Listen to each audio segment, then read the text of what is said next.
Welcome back, everybody. Welcome to the audience. Welcome back to our jury members. Welcome to the second pitching rounds for the Creativity Award. We have a second set of teams that will be pitching their creativity pitch to you in a minute. We have also two teams that will present their pitches online. The first two teams will present their pitches online. We also have a jury member online. Welcome to you too. I hope that you can hear everything clearly. And I think we'll go straight to the first pitching round. We'll start with TrueSense. So if you're ready, you can take off. Okay, I'm ready. And good afternoon, everyone. So let's start. Next slide.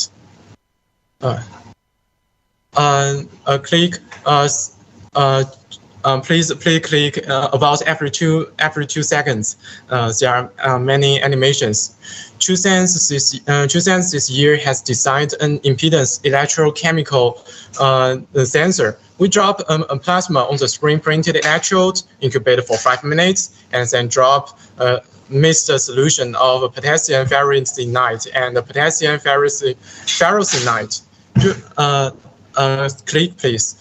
During this period, our innovations, we try to wait for low-cost molecular recognition. On the one hand, we tried molecular imprinting polymers to replace traditional and expensive antibodies. On the other hand, we transformed the natural antibodies into single-chain antibodies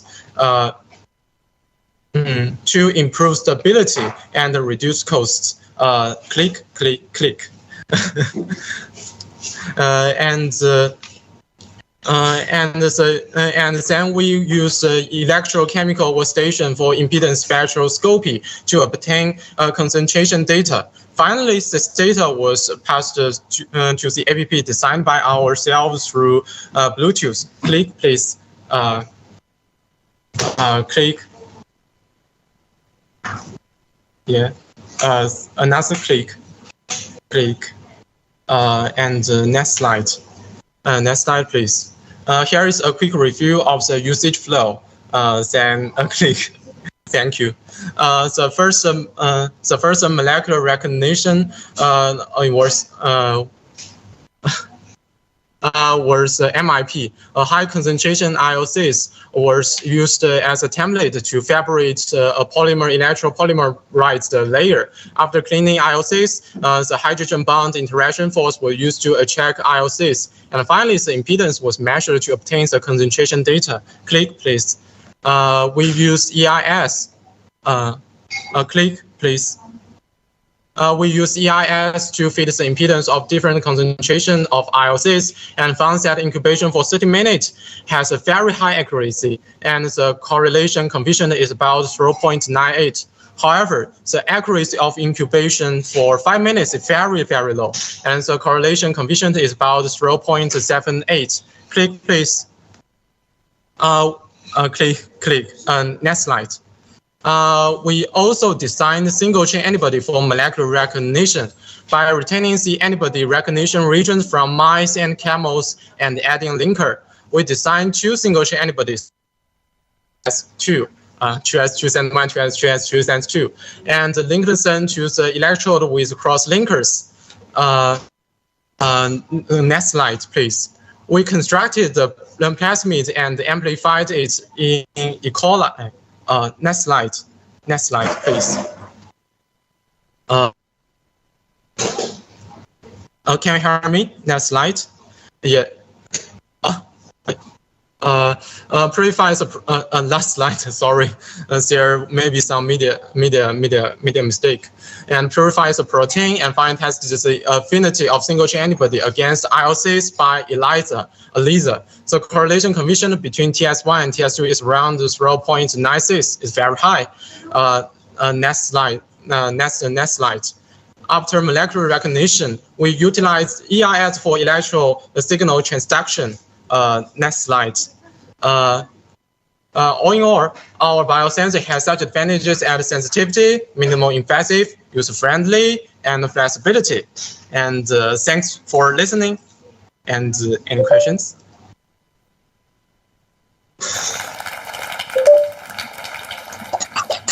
Thank you very much for your pitch. I hope everything was clear to the audience. Are there any questions for the jury members? I see a question.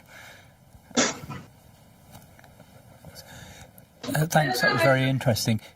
Could I ask you at which point you switched from MIPS to single-chain antibodies and what prompted that decision? Because single chain antibodies have such advantages as it has very short. Its schedule is about half of the natural antibodies. So its cost is very low, and we can produce it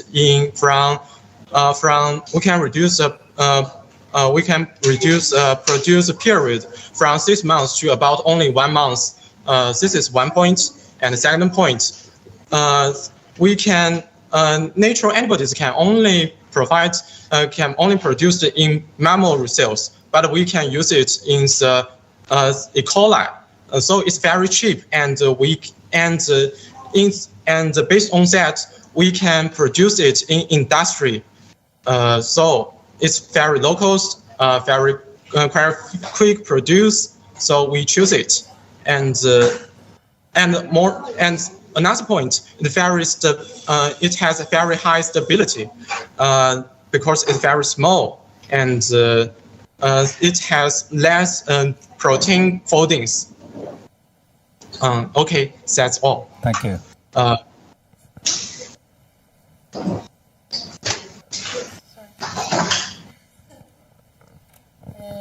Thank you, and I thank you for showing the results also. I see you both have a calibration curve for the MIPS and for the single-chain antibodies.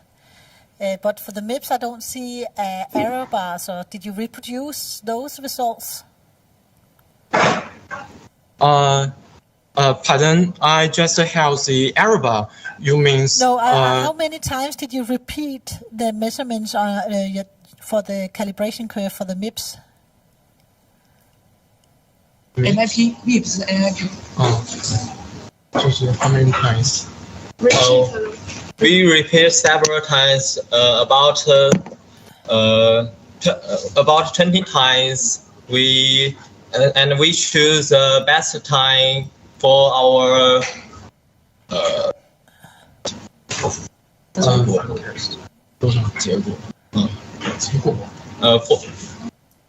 we choose the best to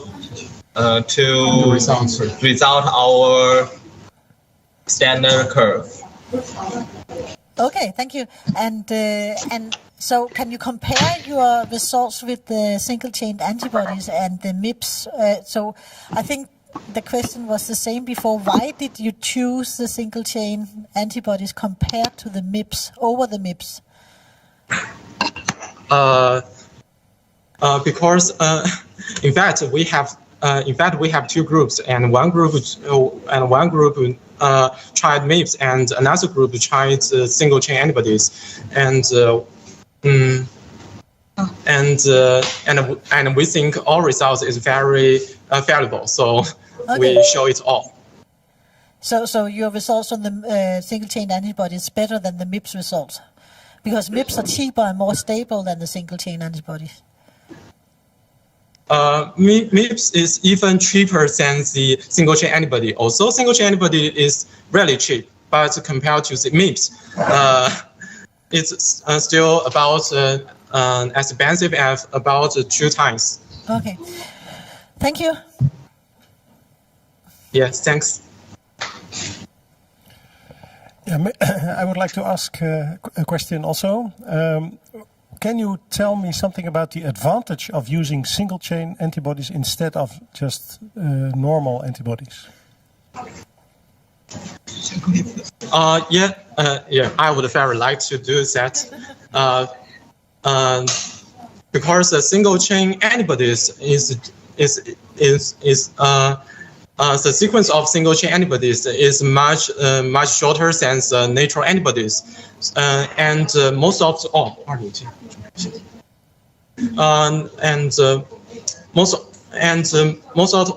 the natural antibodies can only produced in the mammal cells, like mice, camels, and it's very expensive. However, the single chain antibodies can be produced in the E. coli,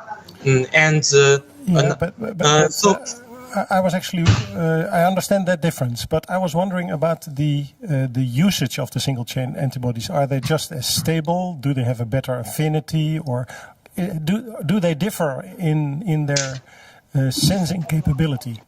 Does it make a difference in that sense? Okay.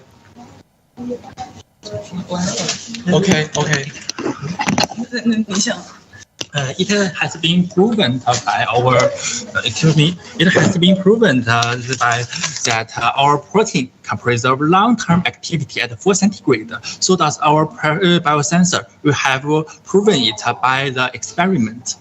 Thank you. Yeah, but I could imagine that you also can do the experiment with an ordinary antibody. There are also other teams that use ordinary antibodies. So what would be the advantage, apart from the production in E. coli, of these single chain fragment units? 不除生产上还有其他优势吗？他问的不是I think that we can redesign it more conveniently. For example, if we found that ordinary antibody is not quite good, then we have to take a long time to remake an ordinary antibody. But we can just use computational biology methods, and we continue to stimulate it. Then we can modify it more and more faster and conveniently. I think that's another advantage. Yes, okay, I would like. That's an interesting point, and then you can do that in E. coli, which is much easier to do this kind of genetic engineering. Is that true? Yes, and there is another advantage because the natural antibodies, about 8% or even 90% of the natural antibodies, their sequence is unknown, and they are only the company knows its sequence. But like we students or professors, we don't know the exact sequence. However, our single chain antibodies is from the open database, and we know the sequence. Based on the sequence, we can design the single chain antibodies. And as we know the sequence, we can modify its sequence to have a higher affinity, and with computational biology, like the key protein, Yeah, I understand. That's very innovative, of course. And doesn't it need any chaperones to fold in the correct way? Because one thing is having the sequence, but the other thing is actually to get it in its chemically active form.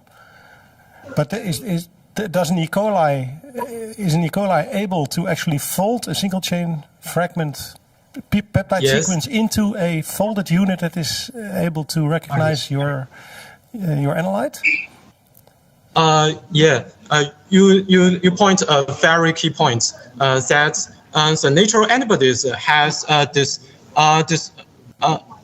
phosphide bond, and the E. coli can't produce this phosphide bond. Okay. However, our single chain antibodies only have the recognition region. It do not have this phosphide bond, and it can also show its affinity and activity, and that's why it can be produced by the E. coli. Okay. And there is one supplement. Okay, thank you. Yes, it might be unfolded naturally, but we can. That's where add dialysis in our production steps. It might just they can't unfold correctly, but we can use added dialysis make it correct. Okay, thank you very much. Interesting. Okay. I'm sorry. Okay, I have to round off. Do we have more questions from the jury members? Then I have to round off the Q&A session for TrueSense. Thank you very much for your pitch and for your answers. we'll be moving on to the next team. Thank you. Thank you. Thank you. Yes.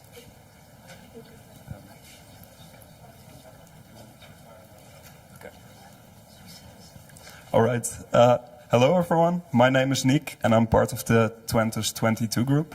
And we've been working on the development of a method to use a currently existing prototype of a biosensor to measure IL-6 in plasma. So in this presentation, I'll cover how it works and what makes it special. So our system uses chips to measure IL-6, and it works as follows. It possesses over microrings, and it is coated with receptors, so that when IL-6 binds to the chip, there is a change in the evanescent field. And as you can see in figure B, light is projected into the chip and ends up in the rings where it resonates, and the IL-6 concentration can be detected by measuring a change in the wavelength, which is caused by the evanescent field. So things that make our biosensor special is a few features, one of which is the amplification step. We use polystyrene beads to increase the signal that we get from the chip, and this allows for more accurate detection and measurement. Apart from that, we also have a regeneration step, which uses a mildly acidic solution to release everything from the receptors and cause minimal waste. Nextly, it is also very rapid, as a detection or a measurement can take less than 20 minutes to complete. And the thing can also be multiplexed in the future, which means, because it possesses over 8 rings, that you can make it measure for multiple biomarkers and even provide negative control. So this is what a typical measurement looks like. It starts with making a baseline with PBS. Then IL-6, or the sample with IL-6, is added to the chip and is washed away with another step of PBS. Then amplification buffer is flown over the chip, and with one more washing step, you can determine the total change in refraction. So this is what the total setup looks like. It's combined with multiple pieces of hardware. So here you can see them apart from each other. Up top you see the cartridge for the chip, where the chip is inserted, and it is part of the Delta system. This is responsible for projecting light into the chip and also measuring what comes out. And in figure C you can see the Fluigent fluidic system, which is responsible for flowing all of the solutions over the chip, also to prepare the chip and functionalize it. So some final things to add. We have developed, or we have worked on the development of a method to use the benchtop biosensor provided by Delta Diagnostics. It allows for minimal waste to be produced in the process of measuring. It is based on the Delta Diagnostic system that I mentioned, and that is it. So thank you for listening, and yeah, are there any questions?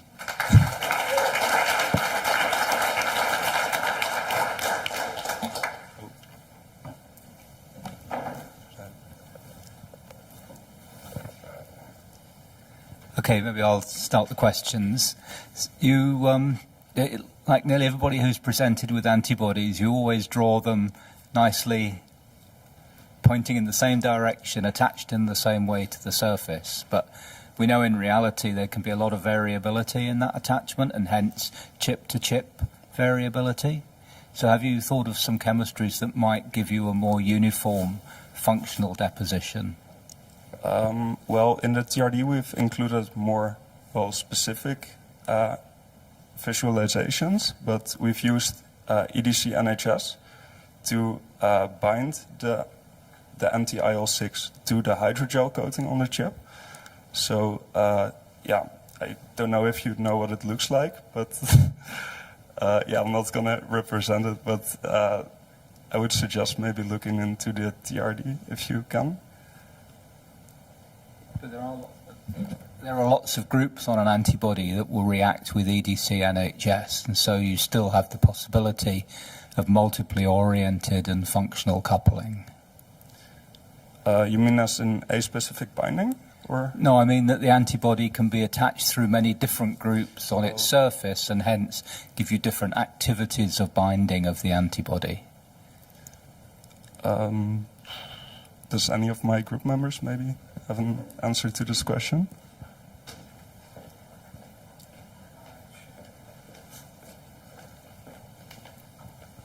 I think for the implementation of the product, the idea is to do the quality control on the manufacturer.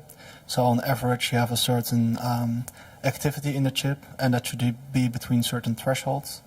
And from there on, we can provide a reliable result for every chip, that we have a more or less constant activity within the chip. But that is done by a bigger manufacturing process that through the randomization, we just take an average.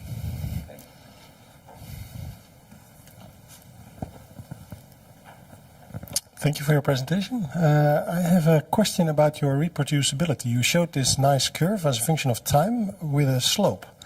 And apparently your relative units, they shift. So I was wondering, does after reproducibility or regeneration step, is then the signal that you measure still the same as before you do the regeneration step? And how do you keep that calibration under control? Yeah, so first it may be important to say that we didn't get to the full development. So like you said, the regeneration has to return to the same level as where it started. Yeah. What we got so far, and that happened every time, is that it got slightly below where it started. And what you said about the shift, that it slightly went off, is a drift, and that has to do with the way the microring resonator chips work, is that you place them in the system and they will always have a small amount of drift, but you can compensate for that by drawing lines the way it's pointed. But does it change the sensitivity? Because I can imagine that the shift is different, or that there is drift because there's a small layer maybe attached already to the resonator that you cannot take off by the regeneration process, and then you basically have a different sensitivity, I guess. Yeah, the change really shouldn't matter actually, because the way that it is represented right now, it's very much zoomed in, and the drift is actually, if you look at it from the total scale, is very totally small. minimal. Okay. So then one other small question. You also mentioned that you have the possibility to do multiplexing for 8 different targets, and then you said we have 8 ring resonators on a chip, I think. How are you going to functionalize the different rings with a different antibody? Yeah, so there are 2 ways that we could do that. And one of them we have attempted, one of them we wanted to attempt. So first we made plastic chips, like to put on top of it with a hole. And then instead of flowing it, the functionalizing with the FluidGen system, we added it by just, pipetting into the So hole. one by one, actually. Yes, but that didn't work, and I don't know if that's even possible, but only future research can point out. And maybe another some nice way, microfluidics. I'm looking to my neighbor. no, but another way that we could do that, and which is actually what we initially wanted to do is have a multiple flow channel to flow the liquid over multiple parts of the chip, and also at the same time, so that you could coat them differently and also at the same time. But due to, well, some trouble that we encountered, we couldn't do that yet. Thank you, and thank you for a nice presentation. I have a lot of questions. I'll try to just ask one. What about the sample handling and the way the user is going to use your system? Because for me, it looks very complicated. Well, for now, like, I had to get used to the system too, but that guy over there has designed a user interface himself, and he has done research on it with the people who are actually going to handle it in the end, and also a happiness research, like how easy, the usability. So he has done research on the new interface and how easy it is to handle, and I'm pretty sure they were all pretty happy with the end result. He will give a further explanation. The main thing is the protocol is similar across tests, so there's a lot of things you can automate within the machine. And at that point, the user just has to plan in a test, couple it to a patient, basically digitally. And the machine just needs the sample to be added in the right channel. The machine can handle the rest of the measurements. So that's a plan for the future. Yeah, that's a plan for the future. You make it a really closed system so that non-experts can also use. And did you... was this asked? Did you look into interference problems? Because with the evanescent wave, it's very sensitive, and if you have any other kind of unspecific molecules in your sample, then you will detect them, right? Yeah, the thing is, we only got to the measurement of just the IL-6 diluted in millicu, but the way we functionalized the chip is that we blocked the chip with plasma after we coated it with the antibodies, which would mean that only specific binding would happen on the chip and that no other molecules can interfere with the system. Thank you.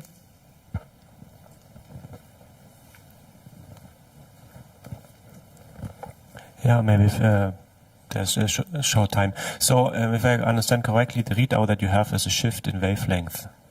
Yeah. Yes. So and that scales then linearly with the amount of, or with the concentration of IL-6, or how can I understand that? I believe it should be linearly, but we haven't gotten to the part where we did multiple measurements to determine the correlation between the samples, but that's a next step, and yeah. And yeah, there could be a slight curve, but that would have to be determined next. And maybe so very roughly, what kind of wavelength shift can you measure, or what would you expect? I mean, is it a nanometer or 10 or 100? No idea. I believe, out of the top of my head, yeah, it's in picometers. So very small differences in picometers shift. Yes. Okay. And the prototype is actually able to detect those shifts. Okay, thank you. That's also why the drift is quite significant, because you zoom in so far. Yeah, okay. Okay. Q&A session here. Thank you to Intensus for your presentation again. You can take a seat. We'll be moving on to the next team. I would like to welcome Team SensUs to the stage.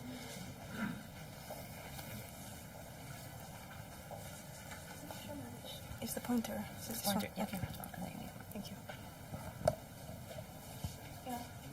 Nina. Yeah. Hi everyone. I am Georgia and this is Nina. We are representing the University of Glasgow, and this is SensUs biosensor concept. So let me first start by defining the problem that we're trying to solve. Sepsis is a disease that basically is a response, is an extreme response that the body has on inflammation, where it basically ends up attacking itself and destroying organs. And every year there are approximately 49 million cases of sepsis worldwide, 11 million of which result to patient death. And even in cases where the patients do not actually pass away, more than 50% of survivors have severe complications that due to sepsis that affect the rest of their lives and lower the quality of life quite significantly. Furthermore, sepsis also impacts the health systems and governments globally, as it puts huge pressures on hospitals and also has a huge financial burden on both systems and governments. In the UK specifically, the cost is more than £2 billion for treatment. So this is where our solution comes into play. We have developed a novel double sandwich immunobiosensor that is self-calibrating and fully automated, and can detect IL-6 in human plasma.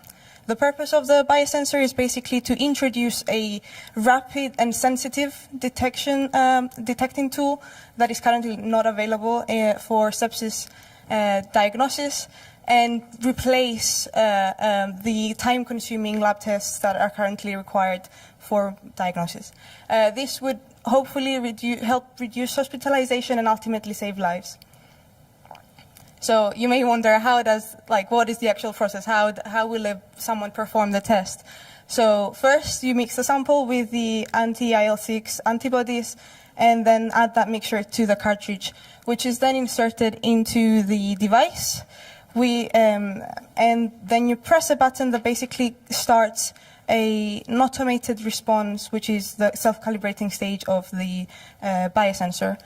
And then the first step of that automated system is the capturing of the immunofluorescence intensity released by the calibrating fluorophore.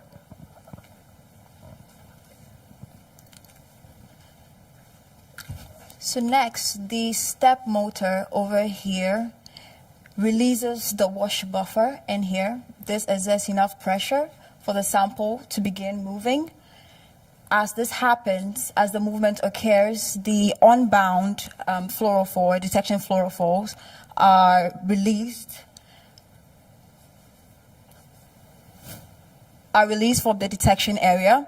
We have a camera in the system, and so the camera is able to detect the detection area and also measure the detection fluorophore.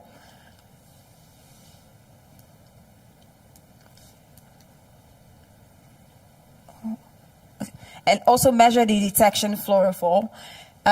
We have filters in place, and what these filters basically do is that there are two sets of filters, and this is an automated system, and so we don't have to move these systems manually. The systems provide wavelengths that it provides light that controls the wavelengths that get to the detection system.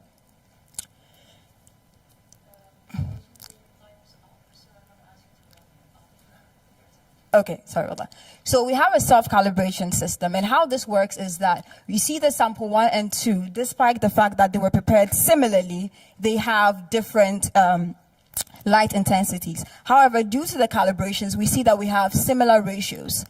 And these ratios, thanks to the self-calibration, we're able to tell, despite the variations that may occur during sample preparation, may occur during buffer preparation and other stuff, we are able to self-calibrate and have a system in place. And so if you're looking for a biosensor that is self-reliable, a biosensor that is easy to use, and can be used by a click of a button, then choose SensUs. Thank you.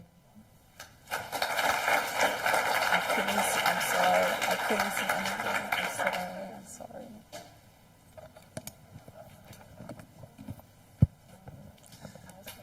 Thank you very much for that. So FTSE and TRITSE are quite different molecules, as well as in their photophysical properties.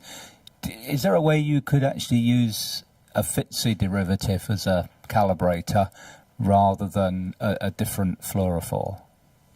Yes, that is possible. The main reason why we used FTSE specifically is because of how cheap it is, it's readily available, and it's easy to conjugate. So that is why we use FTSE. But this can be, any other fluorophore can be used, yes.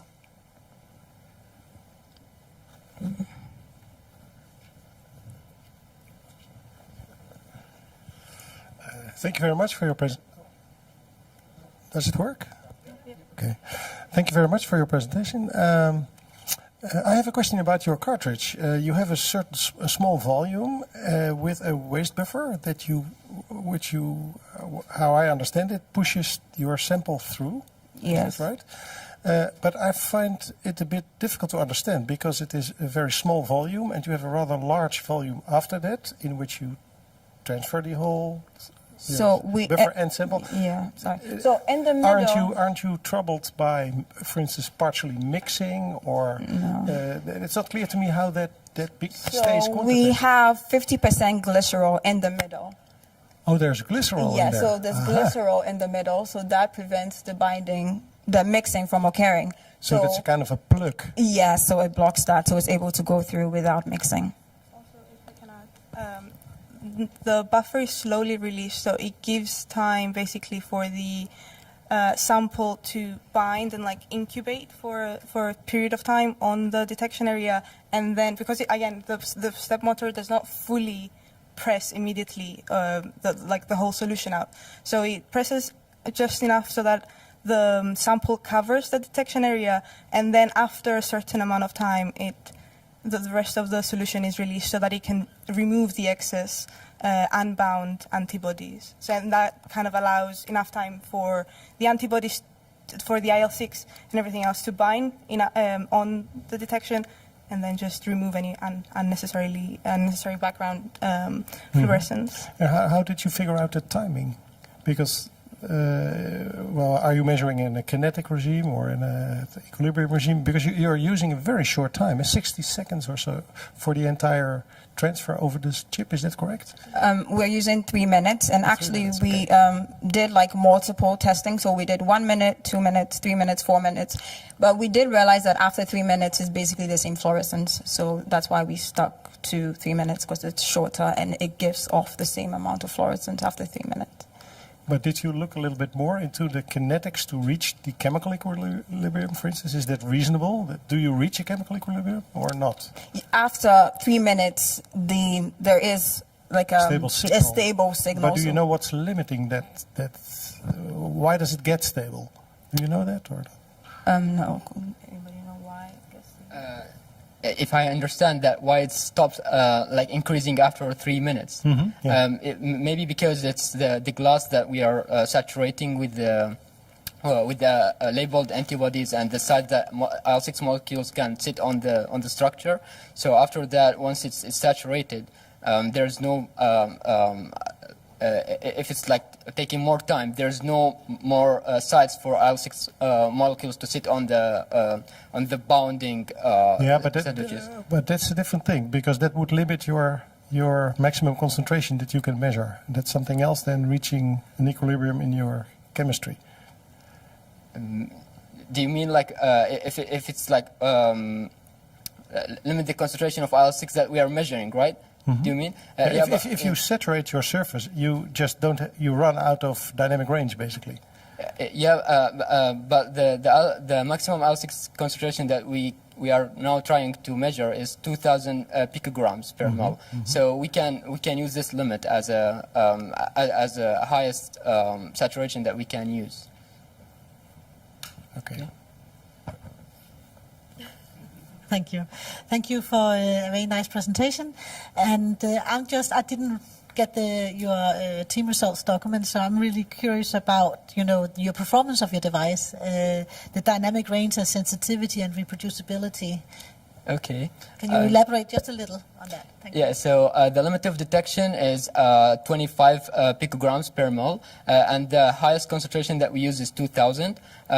We could measure higher, but for now, for the purpose of the competition, is from 25 picograms to 2,000 picograms.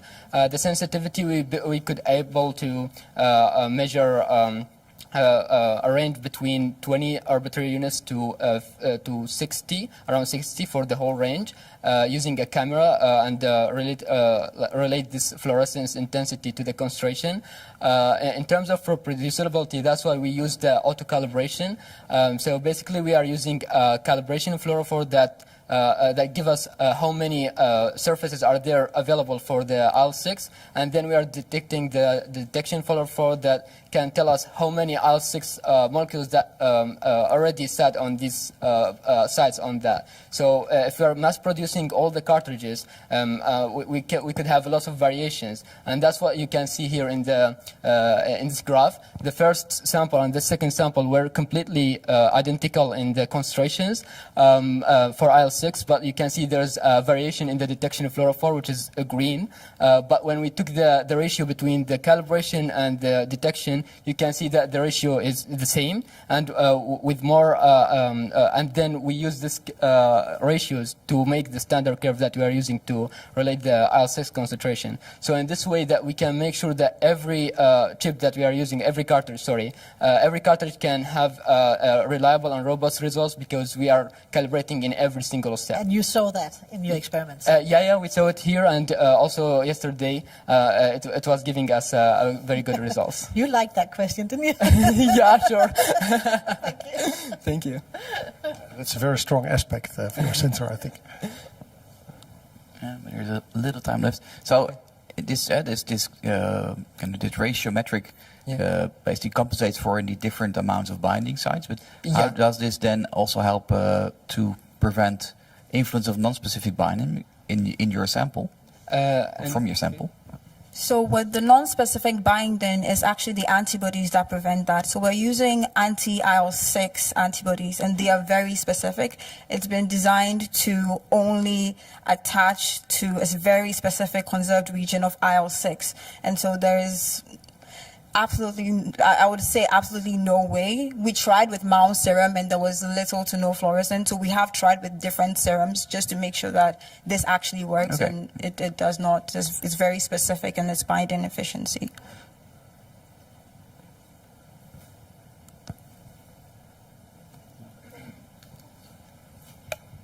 Are there any more questions from our jury members or maybe in the audience? Then I'm gonna thank Seb. One more. Oh, in the audience, I see a question. Thank you. I was kind of surprised by this graph where the 1.6 seems similarly different from the other values as some of the fluctuations that you see in the fluorescence, the absolute fluorescence intensities. Is that just one outlier that you left in, and you only use the other ones, or? Those are controls, so we wanted to make sure that the differences we're seeing was actually based on the ratiometric stuff. So 3 has a high amount of GT and very little FIT. So we did that with very low IL-6 concentration, and we did the opposite for that. So 3 and 4 are just controls. They're just. Thanks. So so it's just for testing. Yes, please. Then I would like to thank Substance for their pitch one more time. Thank you very much.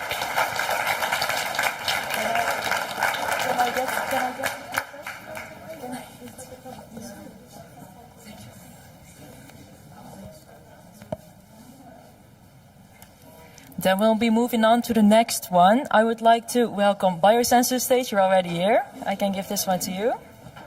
Good luck. Thank you.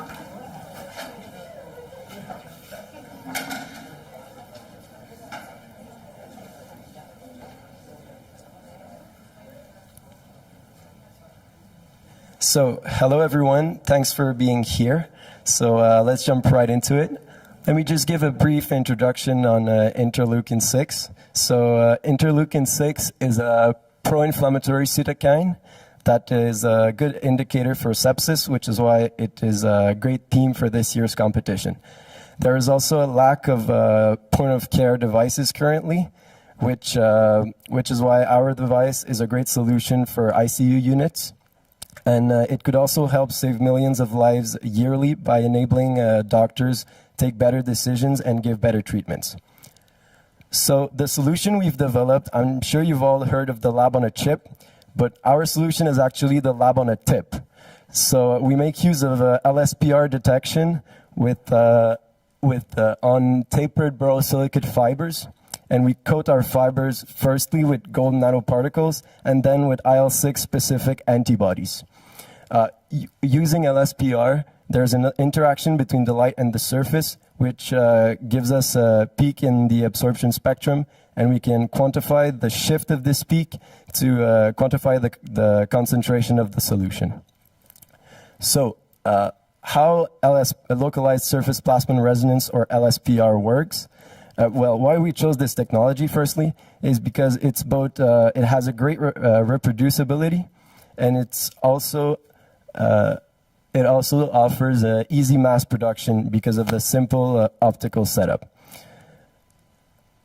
We send white light through our fiber, and then this light interacts with the electrons of the metal particles, which is gold in our case, and then this is what creates the peak in the absorption spectrum.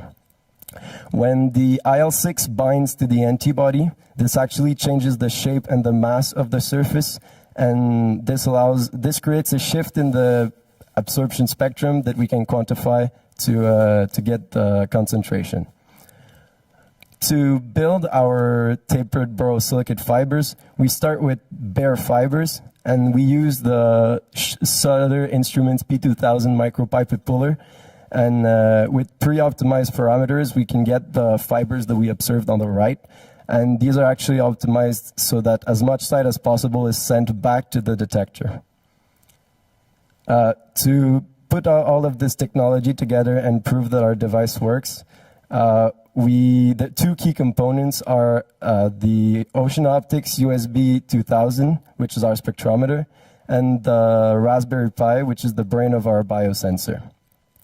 We use custom software to collect the data from the spectrometer and then analyze it on the Raspberry Pi, which gives us a reading of the concentration of the plasma solution.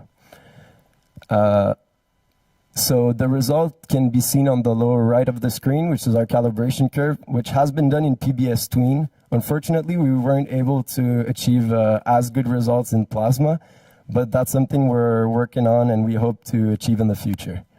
And to the best of our knowledge, there are no other records of LSPR on tapered borosilicate fibers, so this makes our solution innovative.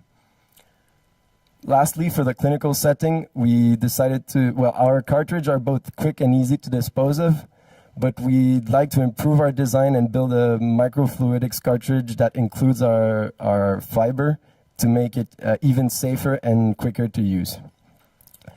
We've also integrated a touchscreen and a simple user interface to make it as easy as possible to use. And we've provided a training mode on our device to help new employees use it appropriately. So with that, I would just like to thank you all for your attention, and we can now proceed to the questions.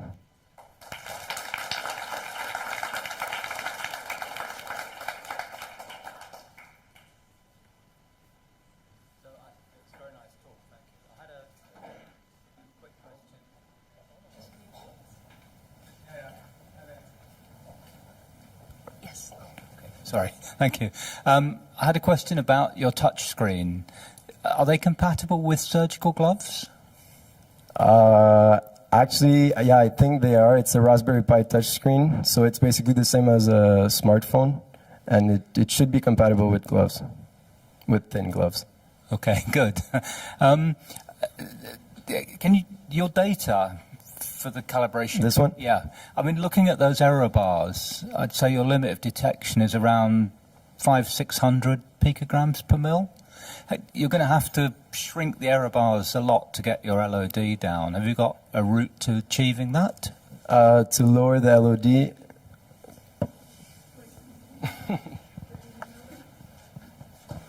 Hi. So the measures that we have are triplicates for this. So I think that we should probably make more than just the triplicate in order to have our calibration curve, like reduce our error bars. Do you want to add something? So you mentioned already you'd like to indeed make it a bit more user-friendly. And the cartridge, you mean? Yeah, so basically to really get it into kind of a point-of-care solution. Can you elaborate a little on that? Yeah, well, currently how our device works is we use the tip and we place the sample holder underneath and we lower the tip in the sample. But that's not a very efficient way to do it because the user, the user has to lower it manually. But we're already working on a design because the advantage of our fiber is that it can be easily embedded in a microfluidics chip, and that would make the whole device a lot easier to use. Okay, and how would you do that? It's more, okay, you can put it in, but how, because you're now lowering it, is that essential for your measurement that you're, the it just lowering needs to be immersed? That's the thing. Exactly. Okay. Yeah, so it would be very easy.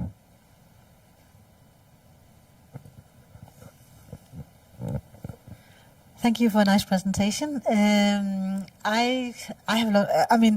So what about interference? Because this is a very sensitive device because you have this very, very small tip. So have you considered interference both with other compounds, but also just in the plasma? Yeah, well, with the PBS tween, it worked very great because there were not a lot of interference, but that's what we observe in plasma. There are more interference. But we have two solutions for this. The first one could be diluting our sample. And the second one would be through microfluidics to separate the analytes and try to isolate the IL-6. Right. But if you dilute, your detection limit is quite high here. So if you dilute your sample, can you not envision problems with your detection limit of detection? Currently, yes, but yeah, that's why we still have a lot of work to do to get it to lower the LOD. And would the microfluidic solve that because you will still have all the interfering compounds in your sample, or do you need some pre-handling of your sample? Yeah, we could embed into the microfluidics device some ways to separate the sample and try to isolate as best as we can the IL-6 prior to getting the sample to the fiber. Okay, thank you.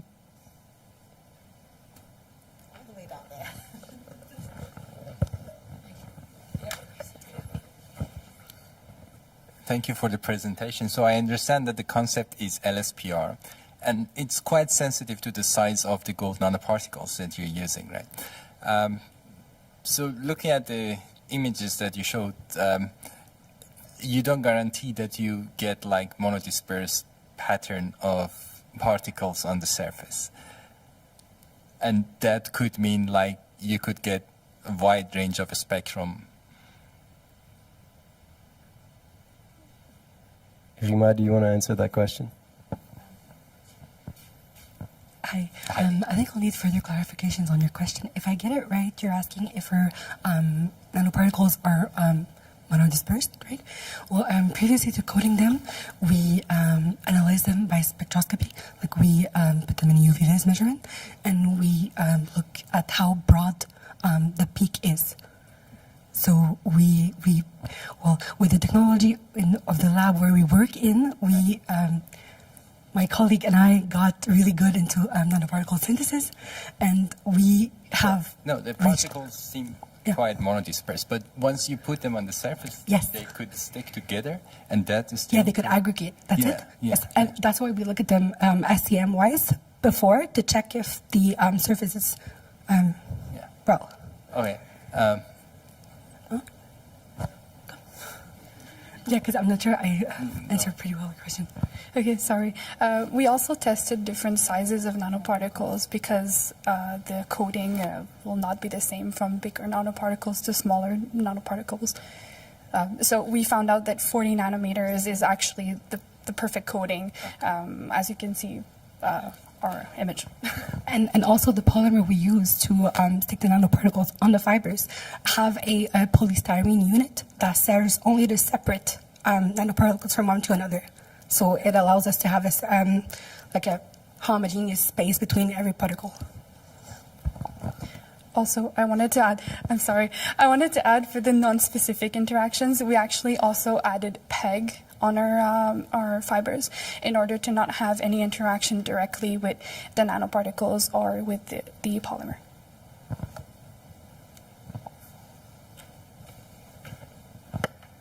So if you would extend your approach, say that you use a sandwich structure, so another antibody with gold that you float in, binding to the IL-6, would that do anything?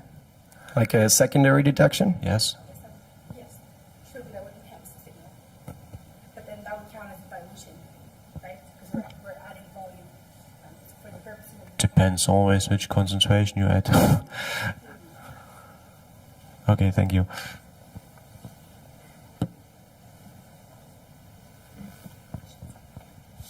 Are there any more questions from our jury members or from the audience? No, if there aren't any more questions, I would like to thank you for your pitch, Biosensum. Thank you very much. And we will be moving on to the next pitch. Yes, I would like to welcome iSense to the stage.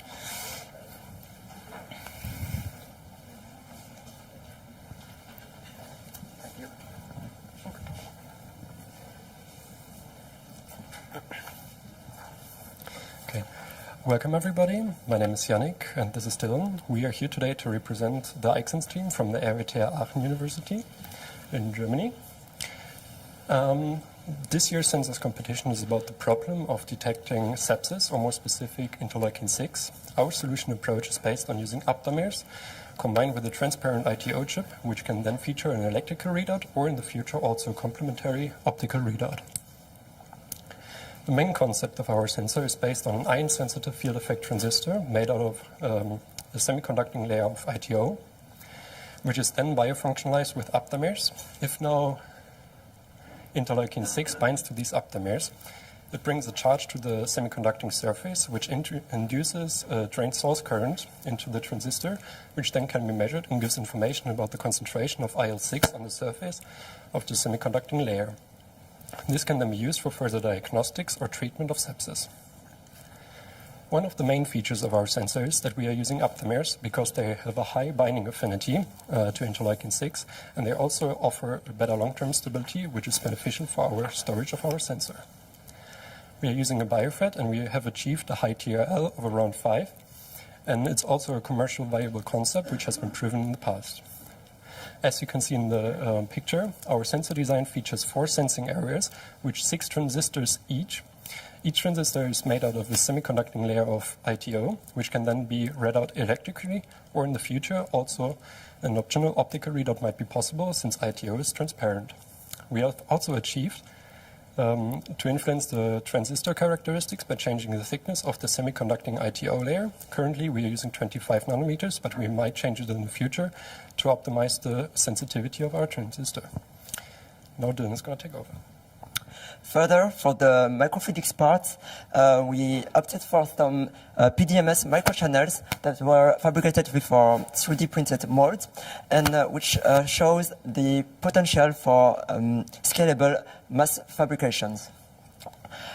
Within the channels, we have inserted some cellular strips that is used both as a filter for parasitic large molecules and as a way to convey through capillary forces the sample fluids to the sensing areas. With the twofold symmetry of our design, we have 4 different sensing areas that are equivalent and that can be used later for multiplexing, and that can also be extended with like an hexagonal design later in the future. In our design, the sample fluid is inserted in the middle, then flow to the bioelectrics sensors, and then the reference electrode is inputted at the equidistant point in the middle. But so far, we haven't even achieved the full potential of our sensors. Indeed, for the detection, we can fine-tune it by adapting the density of aptamers and then reaching maybe a higher sensitivity or a higher range of detection. But we can also biofunctionalize differently and just reaching multiplexing, as I said, or maybe detecting other kinds of biomarkers. Further, we can also replace the bulky reference electrode by integrated pseudo-reference electrode, but that's still subject to research nowadays. And last but not least, we can also improve each of the fabrication steps and hence reach a higher efficiency, which is very important in Germany. And so let's wrap it up. So we have achieved very selective and sensitive sensors with the use of fairly new aptamers, and also. Okay, I wrapped it up. Okay, so we used different sensors that can be adapted for other diseases, for multiplexing, and also with a single platform that can be used. And then we can reduce the waste generated.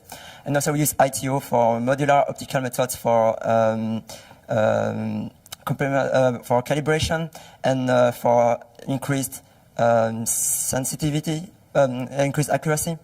And then, finally, we use only established standard semiconductor fabrication processes, so it's very feasible. It's even cheaper than graphene. So I can finish here, I guess. Yeah. Okay, then.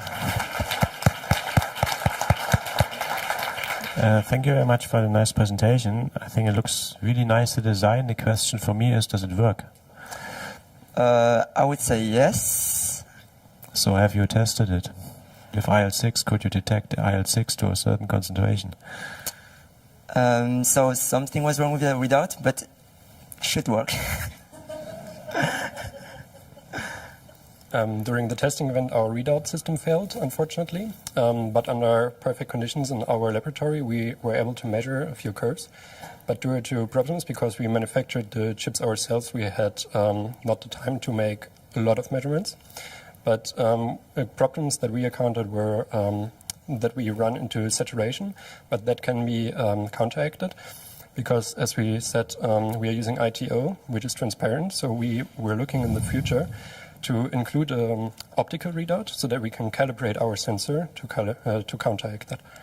But can you give us a range of concentrations that you were successfully seeing in? Between 10 picograms to, I think, the highest where we were still reliable was around 600 picograms. Okay, thank you.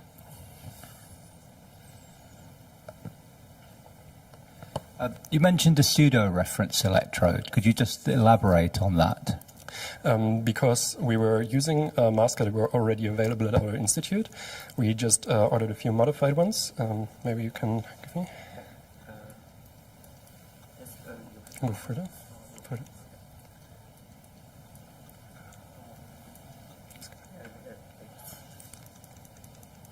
Yeah, here. On the right-hand side, you can see that we have the drain and the source, and in the middle was the original gate from the old design. But we are thinking that we can use new techniques, which we still need to develop in the future, to use it as a pseudo-reference electrode so that we don't need to attach a bulky electrode from the top. And further, currently at our institute, we're still working on it. So for now, we are putting some kind of organic semiconductor on it, and we have already some kind of promising results. So it should be possible maybe in the future. Okay, because pseudo-reference electrodes are often not that stable with respect to drift, and your measurements critically depend upon a stable reference potential. So I'm wondering why you're using this cellulose membrane, because now it seems you're spreading out your full sample across a larger surface than just keeping it concentrated above your sensing area. Yeah, so the first idea was simply to use it as a filter, but do you have something to say? And also because we also manufactured the PDMS channels with the 3D printed molds, we had problems to fabricate the channels in a quality that we could that we don't have problems with leakage. So we opted for a wider channel so that we can manufacture it easier in our institute. Okay, and this is then your means for fluid transport, basically. Yes. Okay.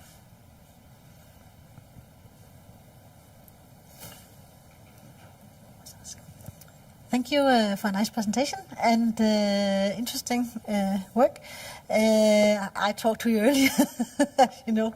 I have some questions about why choosing ITO, because it does have a lower conductivity than any other semiconductor material, actually.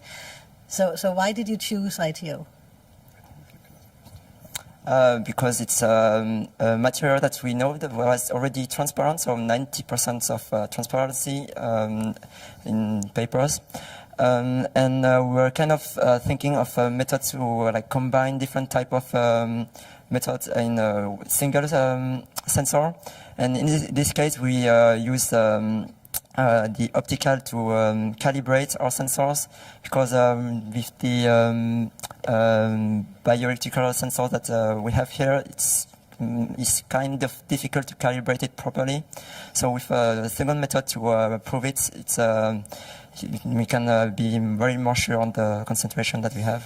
So when you want to use optical method to calibrate them, how do you use the optical method to calibrate them? Do you use fluorophores? What do you do?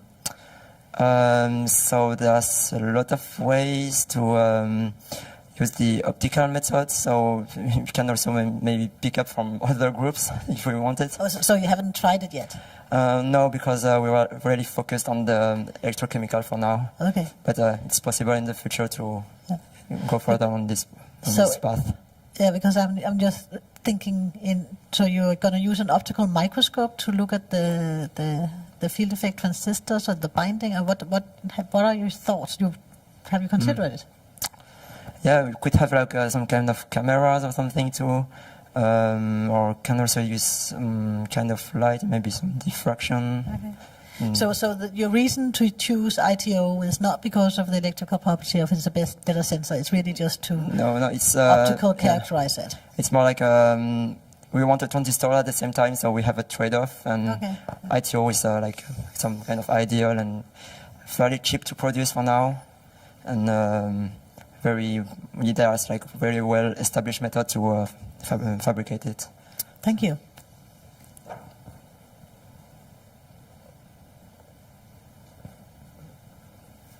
So there are a number of IL-6 aptamer sequences that are available. How did you choose your particular one?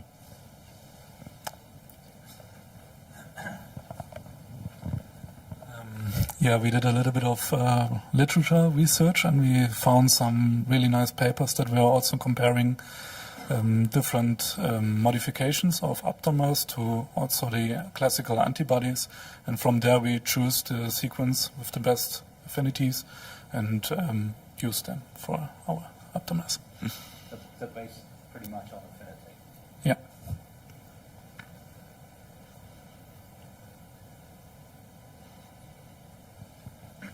Are there any more questions from our jury members or from the audience? If not, I would like to thank iXense one more time for their pitch. Thank you very much, guys. Thank you. Then we will be moving on to the next and the last page of today. Yes, I would like to welcome SensUs to the stage.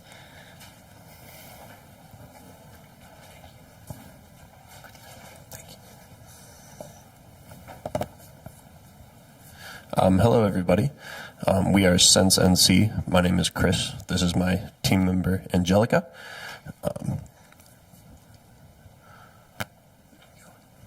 So as you all know, this year's SensUs competition focused on developing a biosensor for sepsis, life-threatening condition caused by the body's out-of-control inflammatory response due to infection. The burden of this condition is felt very heavily in the United States, 1.7 million cases, several $billion in healthcare expenses. And a key aspect of recovering from this condition is an early diagnosis. However, current diagnostic techniques require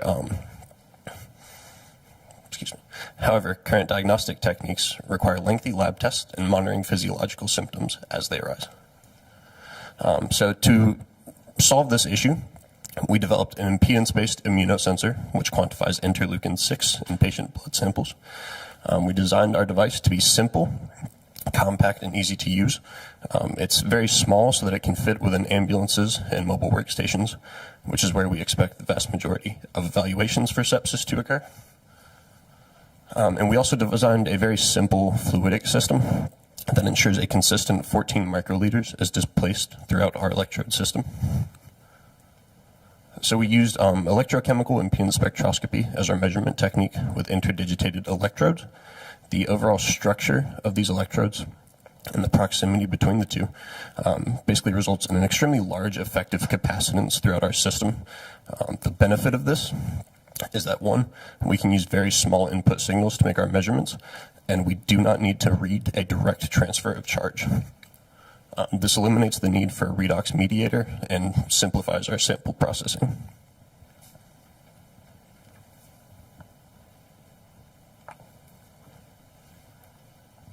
So in traditional covalent functionalization of immunosensors, you have random binding of antibody in the surface. And this results in less efficiency and lower sensitivity in impedance-based biosensors. So we develop a non-covalent patterning method for IL-6 antibody, where we use a peptide that orients the antibody based on binding to the Fc region. This allows higher accessibility in the, of the antigen binding sites to the IL-6, resulting in more consistent electrical chemical behavior and reliable measurements. And this peptide can be used with any IgG or any antibody with containing a Fc region, as well as fusion proteins. So we characterize our immunosensor with electrical chemical impedance spectroscopy, and here are the results. Just to highlight that we notice significant shift in the phase angle when IL-6 binds to the antibody. So we are currently working in integrating a regenerative system which uses a palladium electrode to change the pH environment around the functionalized sensor. And we have demonstrated the dissociation of streptavidin and biotin, which is one of the strongest known binding events, by changing the pH from 7 to 11. And we believe that this will work with our immunosensor that we developed. So thank you. We are very pleased to be here, represent SensUs, and thank you for your time.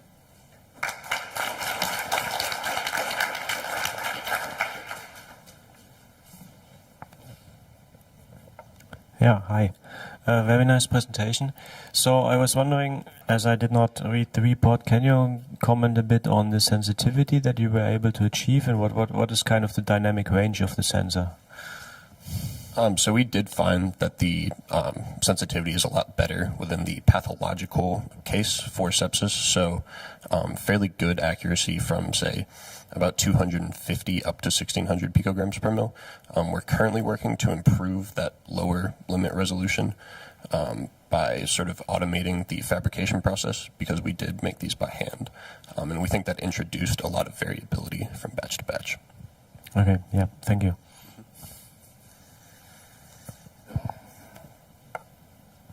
Thanks. Enjoyed that.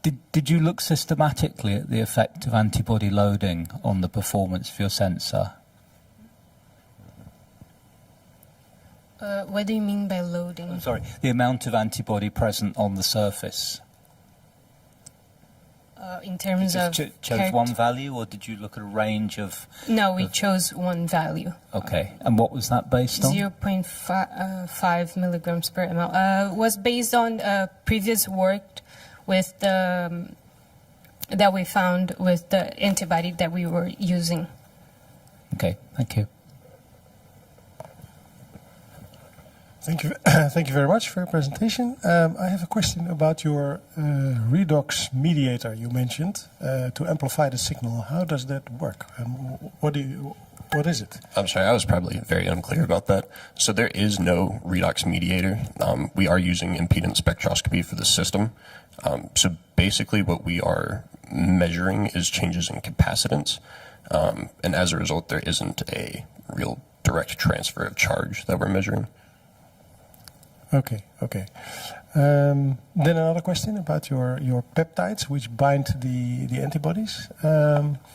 You also, how specific and what is the affinity actually of that interaction?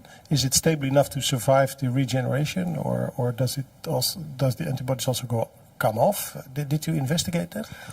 The peptide was specifically designed to bind to like one specific site on that antibody. For the orientation, yeah, I understand that. Yeah. For that, in terms of the regeneration, we haven't tested yet. If it will.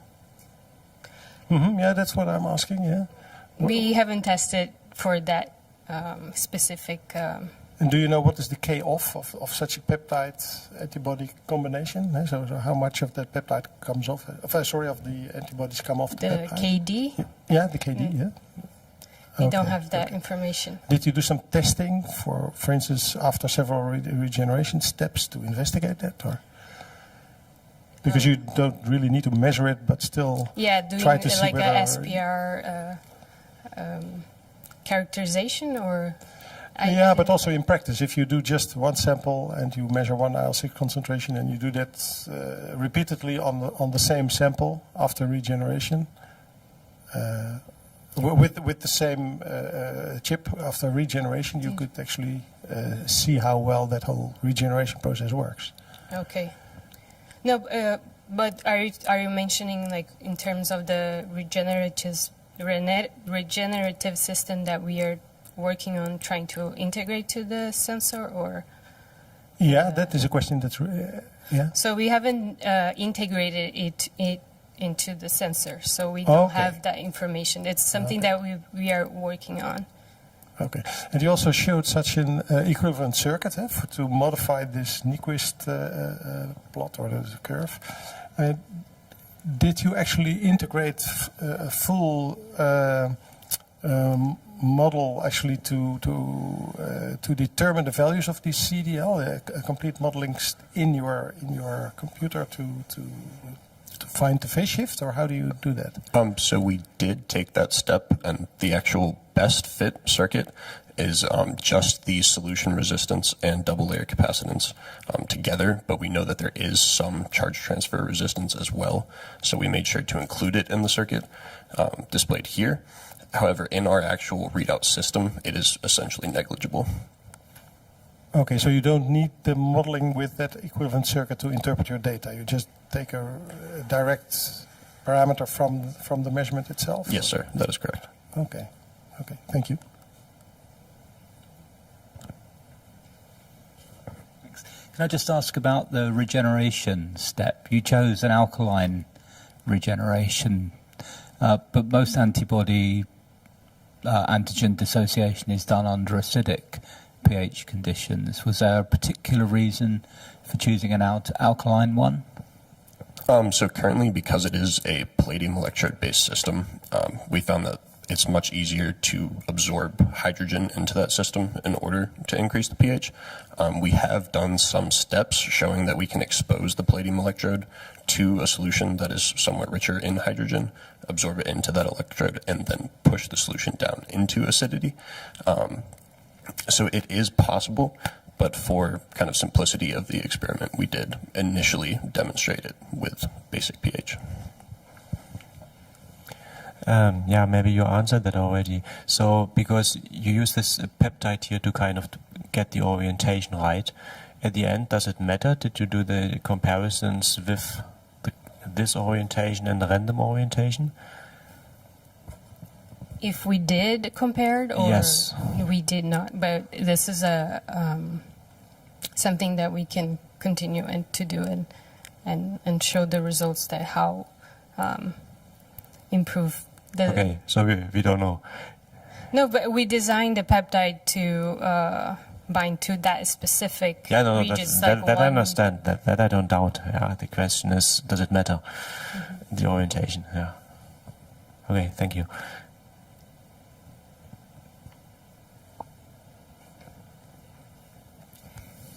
Are there any more questions from our jury members? No, or maybe from the audience? If not, I would like to thank SensUs for their pitch. Thank you very much. And with that, we've come to the end of this pitching session. Also, I would like to thank every team for pitching. I would like to thank our jury members for being with us, and thank the audience for also being with us, and hopefully see you next year.